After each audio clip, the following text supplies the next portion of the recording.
On the news, NLC to hold two-day nationwide protest over hardship and insecurity.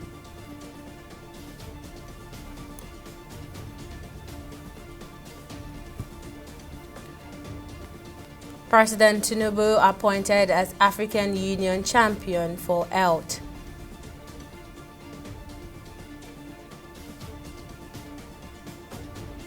And military retirees to undergo electronic verification for enhanced pension payments.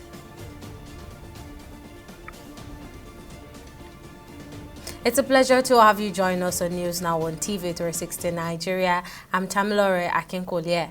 The Nigerian Labour Congress (NLC) has announced plans to conduct a two-day nationwide protest to address the prevailing hardship faced by Nigerians and the escalating security challenges in the country. Joe Ajaero, the president of NLC, disclosed this at a media briefing in Abuja on Friday following an emergency meeting of the National Executive Council of the Union. Ajaero said that the protest will commence a week after the expiration of the 14 days ultimatum issued by the NLC to the federal government, which is set to lapse on February 23rd. The scheduled dates for the nationwide protest are February 27th and 28th. The NEC in session also took notice of the wise decision of the National Administrative Council of the Congress to demand that the agreement be implemented. To this end, NEC unanimously noted its deep disappointment and condemned the actions of the federal government in refusing to implement the agreements and reached the following decisions. That it stands on the ratify the 14-day ultimatum issued to the federal government within which to implement the agreement and address the mounting crisis of survival by Nigerians. That the notice expires on the midnight of Thursday, the 22nd day of February 2024. That if on the expiration Congress is not satisfied with government's compliance with the conditions of the notice, Congress will be at liberty to take action that will compel government to implement the agreement. That NEC in session declares a two-day national protest on 27th and 28th of February to demonstrate outrage on the mounting hardship and insecurity around the nation. Meanwhile, the NLC had on Sunday said it might consider requesting 1 million naira as the new national minimum wage for workers. The current minimum wage is 30,000 naira, and the government has been locked in talks with labor unions to review it. Now, reacting to the development on our flagship news and current affairs program, DJ 360, Eze Onyekbere, the lead director, Center for Social Justice, says why 1 million naira might seem too high, there is a need for proper negotiation between labor unions, government at all levels, and the private sector before settling for anything. I state that a man or a woman should anticipate the natural consequences of his action. The natural consequences of floating the naira when you are not a productive economy, removing fuel subsidy without thinking through what other measures and interventions that should have been taken to stem the free fall is exactly what we are witnessing.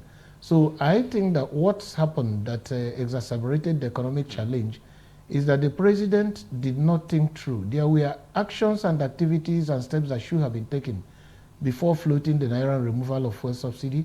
There were also those actions and steps that should have been taken immediately thereafter. And furthermore, there should have been a committee that will be monitoring the fallouts of the two major reform policies and then get back to government on time to do what is called course correction so that it doesn't become what appears to be a basket case as it is today. Of course, the current 30,000 naira to the dollar, to the minimum wage, is about $20. Yeah. Okay, $20 in a month. Meanwhile, in many of the countries where people are moving to, you have a minimum wage at between $15 and $20 per hour. So that means what you work in an hour is what is the current minimum wage. So the current one is incredibly low, is ridiculous. it will be an extremely difficult negotiation. For instance, if labor starts in 1 million and then in between you have the naira is changing at 2,000 to 1, definitely they may have to shift their position to demand a higher sum. So the challenge is that there is no stability. If there was stability and anybody can project that this 1 million, this will be its value in 6 months' time, it becomes very, very easy to say, okay, let's do the negotiation and conclude. Moreover, you see, the representatives of organized labor will be almost in a catch-22 situation. If they don't negotiate well and put the amount of money high enough, labor and citizens say, oh, they've sold out. If they now put up such a high sum and it seems extremely unreasonable, oh, the government will say, where do you want us to get the money from? So it is going to be an extremely difficult position. Osun State Governor Seyi Makinde has announced an extension and increase in the wage award for workers in the state for additional 6 months. This announcement was made during the commissioning of the 12.5-kilometer challenge to Odo-Ono-Odo-Allies road project on Friday. Previously in October, the Osun State government had approved a wage award of 25,000 naira for workers and 15,000 for pensioners for a period of 6 months. Now, despite the fact that the initial 6-month period has not yet elapsed, Governor Makinde has decided to extend the wage award, much to the delight of the workers. Governor Makinde emphasized that the decision to extend and increase the wage award was aimed at alleviating the economic challenges faced by workers in the state, given the prevailing economic situation in the country. And the Nigerian Senate has progressed a bill aimed at establishing the Northwest Development Commission (NWDC) to address infrastructural deficiencies and unlock the region's potential. Sponsored by Deputy Senate President Barau Jibrin, the bill successfully passed the second reading during Thursday's plenary session. Initially introduced in 2019, the NWDC Bill seeks to bridge the infrastructural gap in the Northwest region with a focus on fostering development and maximizing its resources. Notable support for the bill comes from Senate President Godswill Akpabio, underlining bipartisan recognition of the importance of regional development initiatives. Essentially, the bill seeks to provide for the establishment of Northwest Development Commission to act as a catalyst to develop the areas of potentials of the Northwest, as well as address the gap in infrastructural development of the region. The Northwest geographical zone as a region has contributed immensely to the overall development of Nigeria in terms of agriculture and other areas of endeavor. Yet, the region remains hugely underdeveloped. What the region requires now from the federal government is a support to develop its infrastructure and educate its teeming youth so as to drive the process of developing the zone in its entirety in order to grow at par with more developed zones in the country. It's very straightforward. The Northwest is very large. The youthful population very much. The need for development very clear, and insecurity will be minimized if more development enters there, and educational facilities are made more available. So for us, development anywhere in this country is development everywhere. So I'm not lobbying you to accept. I will still put the question. But my opinion is that I'm a lover of development. The House Committee on Public Procurement is taking decisive action against the Nigeria College of Aviation Technology in Zaria following allegations of misconduct. During Thursday's plenary session, college officials were questioned regarding the alleged sales of 2 helicopters belonging to the institutions. The committee expressed serious concerns over the discrepancies in the sale prices of the aircraft, which were reportedly sold for substantially lower amounts than their original purchase price. We have a report here. We need to be serious with this hearing, Mr. Chairman. Yes. We need to be serious. These are the people to certify any auctioneer in Nigeria that will carry any activity whatsoever, any business with government, either ministry, parastatal, or agency. He must be a certified auctioneer. The person you used, we got a letter from this institute. He is not a member. He has no certificate. He is not certified by them. So why must you use this auctioneer? You need to respond to this, please. We have a letter from them which will give you a copy. This is a serious problem, even here to start with. Do a letter of invitation and send it to NCATS to invite the auctioneer for the next sitting. And that auctioneer should come with his license.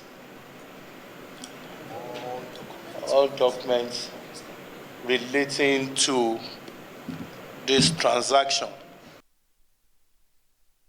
The Military Pensions Board, MPB, has taken a significant step forward in modernizing its operations with the launch of the Military Pensions Board Electronic Verification Management System. The introduction of this electronic system aims to tackle issues such as the advanced age of pensioners, transporting costs, security concerns, and the logistical burden of pensioners residing abroad.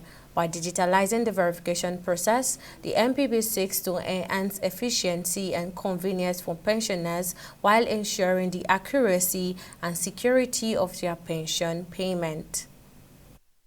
To ease the process of future verification exercise and sustain the integrity of the pension database, the Military Pension Board has developed a system for the electronic verification of the pensioners. This system, known as Military Pension Board Electronic Verification Management System, is officially being launched today by the chairman. The Military Pension Board Electronic Verification Management System is a web-based system designed to enable our pensioners carry out their verification from the comfort of their own location using a mobile device. The system takes pensioners through multiple stages of verification process and that end with the generation of a reference number which is sent to the pensioner through text messages or email. Pensioner ATM card details is not required for the confirmation process. Therefore, our pensioners are to beware of fraudsters. The board will commence deployment of electronic application with a pilot test in which 300 pensioners from each of the 36 states of the Federation will test the application. The pilot test will take place from 19th of February to 1st of March 2024. The Minister of Information and National Orientation, Mohammed Idris, has said the federal government, alongside the government of the 36 states, are considering the creation of state police. This was the outcome of an emergency meeting between President Bola Tinubu and state governors in Abuja on Thursday to address challenges of increasing food prices, economic hardship, and pockets of insecurity recorded nationwide. Now, according to the minister, the process is still in infancy and would only take shape after more deliberations between stakeholders. Now, joining me to discuss this further is security expert Salahuddin Hashim. Thank you for joining us. Now, what are the potential benefits and drawbacks of implementing state police in Nigeria, considering the current security landscape? All right, thank you very much. Security is local, so also is the solution to it. Also, it has to be very localized. But localization of security does not mean that you have to provide the state police as an entry point. State policing would have been an option, which is already an alternative that is already ongoing in various states. Currently, as we speak, about 15 states have localized and have legislated state police arrangement with about 50,000 personnel already put on the payroll. But unfortunately, the idea of a state police that is on board now is actually a high-risk approach. And I think it is very important for us to be very circumspect and be careful before we decide to engage in it in any way. The reason why this is so is because of the nature of governance and the structure that we have, and perhaps the dynamic of leadership that is currently confronting us. Governors in this country have been known to be emperors for a very long time. They are governors who actually take decisions and act on impulse. They are not governors who are driven by ideas and ideals, and they are not governors who create idea solutions alongside citizens. And we have decided, and we have seen over time, if you look at antecedents, that what we are doing now is actually going back to the historical reasons why police was actually created in the first place. Recall that this idea of state police was actually the concept that the colonial masters actually brought to the table to put it in a way to repress citizens, putting them very close as a way of containing and, of course, taking away the entire civic engagement by citizens itself. And this is simply put because it didn't envisage that a year and a period will come that we would have the crop of leadership that we are currently engaged with. So the setback particularly higher is that we have leadership that is bereft of ideas who are likely going to use this particular medium only for the commercialization purpose, only for politicization purpose, and only for privatization purpose. These three elements of commercialization, politicization, and privatization is going to threaten the entire architecture. And I tell you, opportunities are there that will go back to status quo after some time. And the reason is simply put, that citizens will still continue to point fingers at government to be able to clear this. What I think we should do now is to strengthen the existing structure of the community policing infrastructure. We have the Amotekun, for instance. That is an alternative. We can strengthen it, equip it more, provide some level of additional support system. Because for you to create a system, like a structure that is about to be created now, you need a state structure in the justice system. You need a new template of oversight. You need a new template that will help to co-create ideas, just like the Service Commission we saw at the national level, just the kind of scene that we saw with the Ministry of Police Affairs, the House Committee of Police Affairs. Now, take for instance, that we have state houses of assembly.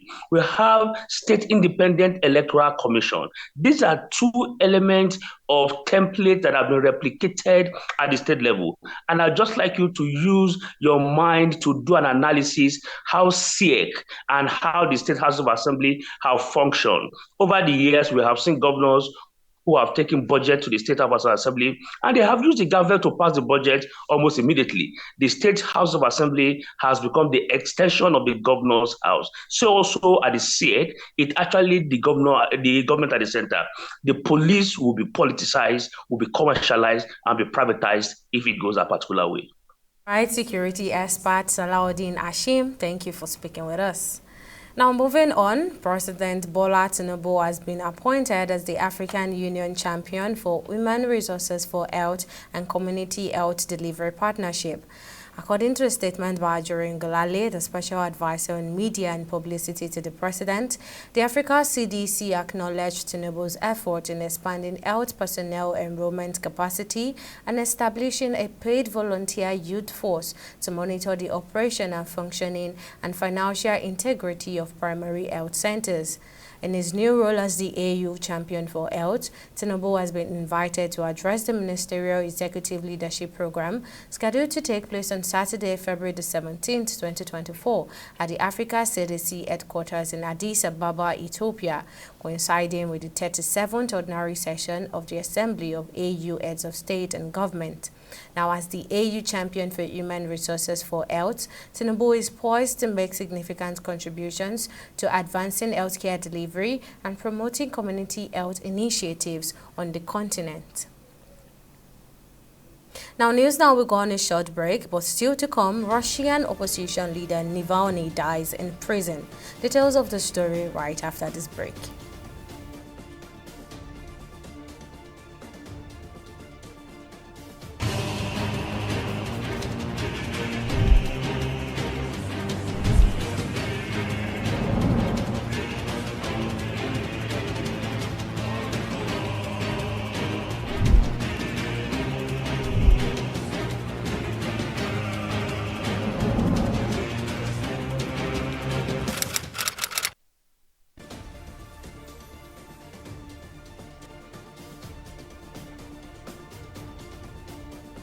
Welcome back. Now let's give you a quick recap of our headline stories.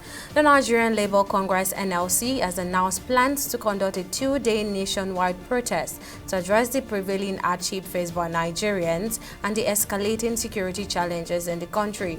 According to NLC President Joe Ajaero, the protest will commence a week after the expiration of the 14 days ultimatum issued by the NLC to the federal government, which is set to elapse on February 23rd.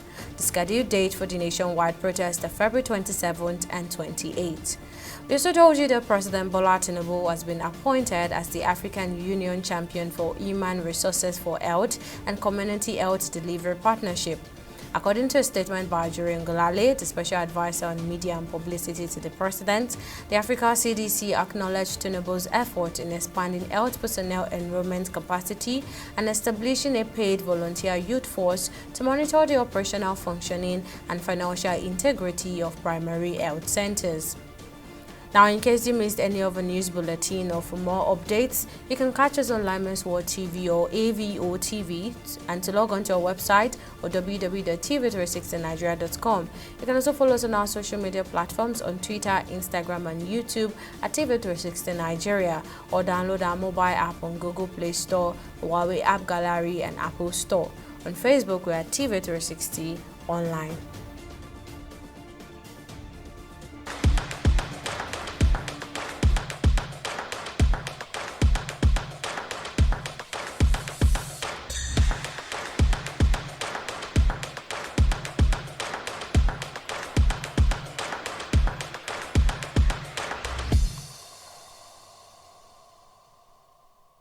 In the last 3 years, we have built a multi-purpose center, which is the envy of all in our constituency.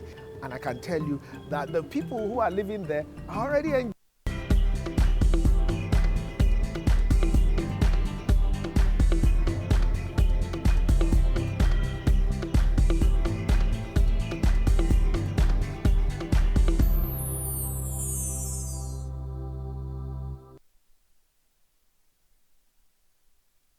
It's now time for business news. Let's now join Okpeyemi Owosheni, who has the latest. Over to you, Okpeyemi. Thank you, Tamilore. Hello and welcome to Business News. The coalition of civil society organizations has thrown its weight behind the relocation and redeployment of personnel from the Nigerian Upstream Regulatory Commission, NUPRC, to Lagos State. In a press conference held in Lagos, spokesperson Shina Oloremikon emphasized that this move is poised to enhance accountability, productivity, and cost-effectiveness for the nation. The coalition believes that this shift will not only bring the NUPRC closer to oil and gas companies, but also facilitate better engagement with other stakeholders in the industry. Take the latest effort to move some personnel, especially field officers, to Lagos, where many oil and gas companies have offices, for example. The truth is that with the implementation of the Petroleum Industry Act, a comprehensive legislation targeted at achieving restructuring, repositioning, increasing productivity and transparency and accountability, the NUPRC inherited many personnel and current building in Abuja from the defunct Department of Petroleum Resources. Sadly, many personnel do not have offices, but work with their laptops from unsuitable locations, including conference rooms and corridor. Meanwhile, the NUPRC still bears the financial and other costs, taking them frequently to Lagos, Warri, and Port Harcourt to carry out their official duties. Now, an agency of the government, again, Nigerian Upstream sector, have decided to say, okay, we want to align ourselves with saving costs, considering the cost of governance in this nation. Why would our people, field personnel that ought to be in the field, are in Abuja, operating from Abuja, when there's no sea, when there's nothing to operate with in Abuja? Let us redeploy them to areas where they will be efficient, area where they will be productive and reduce costs of doing their work. And yet you see people running down such policies. We'll go on a short break and be back with Stock Market Report.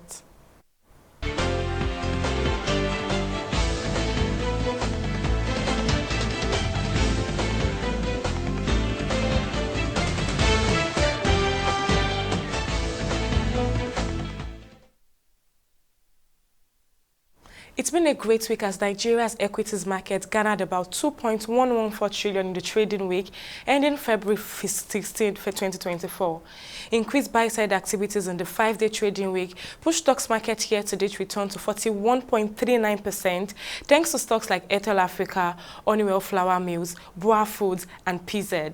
The stock market also maintained its northward rally on the last weekday of trading, increasing by 1.56% and the market cap at 57.86 trillion naira. The market breadth, however, ended on a negative note with 24 gainers against 30 losers. Boa Foods led the gainers with a 10% share price appreciation, closing at 357 naira 50 kobo per share, followed closely by PZ, which closed at 30 naira 25 kobo per share. Now, at the end of the last weekday of trading on the Nigerian Stock Exchange (NGX), a total of 342 million volumes of shares were exchanged in 8,395 deals, corresponding to a market value of 8.05 billion naira were traded. Now, let's take a switch to our Select Global stock. It's a similar case as well for our Select Global stock, as the UK FTSE and Japan's Nikkei maintained a bullish trade at 1.52% and 0.86%, leaving just the US Dow Jones in the bears at 0.10%. But that's it on both business and stock market reports. Back to you, Tamilore, for the rest of the news. Thank you, Okpayemi. Now, on the global scene, the death of Alexei Navalny, Russia's most prominent opposition leader to Vladimir Putin, has sent shockwaves across the globe. Navalny passed away in a prison located in the Arctic Circle, according to the Russian police service. He was serving a 19-year sentence on charges of extremism and many viewed as politically motivated, making him one of President Vladimir Putin's most outspoken critics. Navalny's wife Yulia has called on the international community to hold the Russian regime accountable for his death. The circumstances surrounding Navalny's demise are troubling, with reports indicating that he fell ill after a walk and subsequently lost consciousness, despite effort to resuscitate him, which he could not be revived. The news of Navalny's death has prompted an outpouring of condemnation and calls for accountability from various quarters.